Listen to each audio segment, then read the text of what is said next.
When e-commerce stores launch, typically they have a much steeper curve when it comes to getting traffic to their store comparing to the sales that they're getting, right? So typically getting sales to their store is much slower. And so depending on how wide that gap is, that's when we get the call. So in this video, guys, we will talk about how to reach your sales goals for your e-commerce stores consistently and predictably so that you never have to worry where the next sale will be coming from.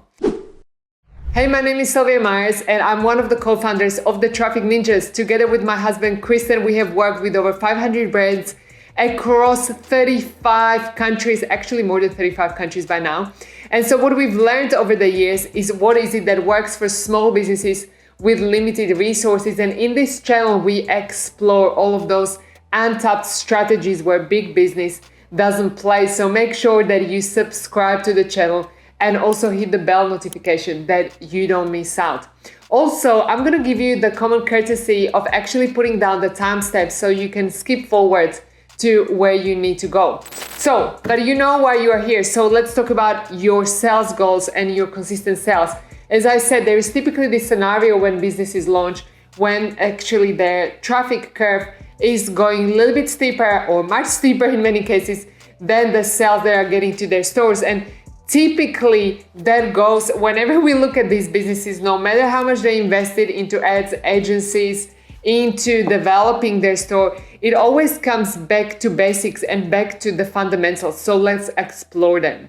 The very first reason why e-commerce stores are not getting consistent sales, believe it or not, is really based on the fact that they do not know who their ideal customer is. Like the ability to understand who is their ideal customer. Is it a man? Is it a woman? What do they want to convey with their product? Is it a mother who is sending off their child to the college and wants to give a present to the child who's gonna remember the mother over the weekend, for example? Or is it a puppy owner who really loves the puppy and that puppy is part of the family? Like, who is that ideal customer? And not just who that person is in terms of like the brackets and the age gap, but what is that customer's story? Now, the reason why this is crucially important for e-commerce stores is because when you know who that ideal customer is and what the story is of that ideal customer, you can really convey that in images and on your product pages. The thing is that so many people forget that e-commerce is essentially online shopping is a visual experience. So whilst customers cannot touch those products physically, they can obviously look and see what those images are, and they've got to be seeing themselves in those images. So tip number one, really get to understand like who is your customer and make sure that they see themselves all the way through your website. That is going to have a huge increase. That's going to have a huge impact on your conversion rates. Now, the second reason why most businesses don't get those consistent sales is because they might have an amazing product and this customer might see themselves in the images and in the store and might be like, hey, I really love this product. But they might be like, you know what, I'm not going to get it today, I'm going to get it tomorrow. So no matter what kind of store you've got to give your customers the reason to make the decision today, the reason to purchase today.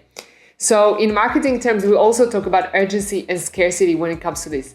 Now, you might be thinking like, hey, but I don't want to be like those dropshipping stores that are having like unlimited stock from China and it's really low quality and then they're pretending that, you know, the stock is about to run out. Like, I understand that those of you guys who are watching our channel, that you've got high quality product and many of you guys are either developing the product or making them yourself. And so we understand that you don't want your website to look cheap and be like, hey, this button popping up and that button popping up and, you know, there's a fire emoji somewhere here. Like, I understand that you don't want your store to look tacky.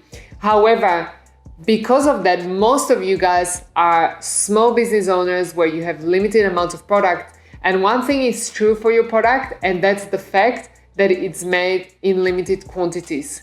It's not made in unlimited quantities and that you can get more of it just like that whenever. So, for example, one way to communicate urgency or scarcity is that you genuinely have just 200 products in stock, or that you have 35 products in stock. We've met some business owners who had amazingly high quality products. It was like handmade clothing for dogs, but they were like, oh, but I only have like 6 products. I don't want to put on my website that I only have 6 products because it's going to be embarrassing. Well, no, it's not going to be embarrassing. It's actually going to be genuine scarcity. So if that's you, if you genuinely have like only 30 or 50 products in stock, you've got to communicate that clearly on your website.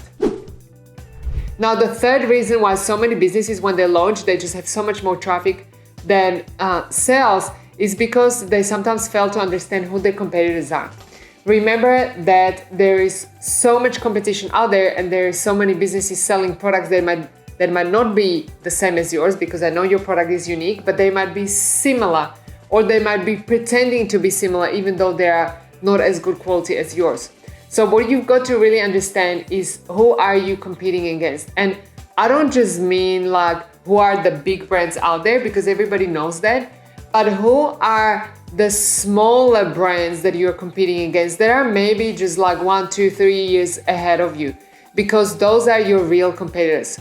Now, also the other thing that I want you to understand is that when you're looking at your competitors, don't just have a look at who they are, but also how are they driving traffic to their store, and do they have the same or similar avatar? Because recently we worked with a business that was really trying to model another business that they thought was their direct competitor, but it turns out that they had a completely different avatar. So whatever this new brand, and by the way, they were selling personal care. So imagine you are selling like personal skincare, and you are modeling everything on your website. You are modeling another competitor that you think like you're going head to head with, but it turned out that this brand that they were modeling had a completely different avatar. So straight away, like the way the website was flowing, the colors, the structure, the call to action, none of that made sense for the other avatar. One of them was young male, the other one was middle-aged woman, right? So already like that's a completely different look and feel. And the other reason why that modeling wasn't a match was because their competitor, whose ideal customer was a young male, they were driving majority of the traffic from social media, while the brand we were working with, whose ideal customer was a middle-aged woman, was having majority of their traffic from search, which also meant that it was essentially driven by people being really hungry for the products that they were having, but unfortunately they were modeling the wrong competitors. So tip number 3, really got to understand your competitor, and when you're looking at your competitor, really have that awareness, like, do they have the same avatar? If they don't, then this is not your competitor. Are they driving traffic the same way? Just so that you understand how the website is flowing. And the last point I want you guys to remember when it comes to getting consistent sales for your store is really to have a proper look as to how many visitors are you getting to your store every single day. Because I have heard many business owners say, hey, I've got a lot of traffic, but I just don't have many sales.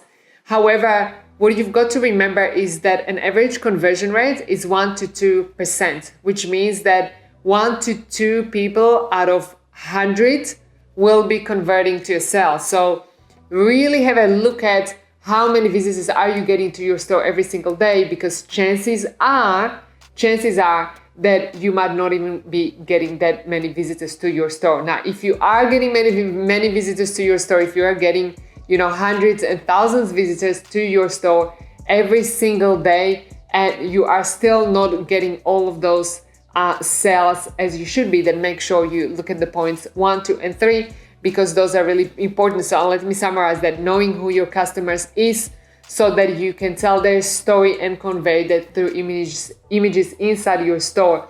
Second, giving them a reason to buy. Urgency scarcity is really important, and it really does work. And most importantly, when it's really genuine, coming from a small brand, it is going to work wonders for your business. And 3, you really do get to understand who are your competitors, not those big brands that are in the environment, but those small businesses that are 1, 2, 3 years ahead of you, and what is it that you can learn from that, providing that you've got the same customer avatar and you're driving traffic the same way. So guys, there you have it. If you do have any questions, make sure you put that in the comments below. We love creating videos for you. So if you haven't yet, subscribe to the channel, and I'll see you in the next video. Bye bye.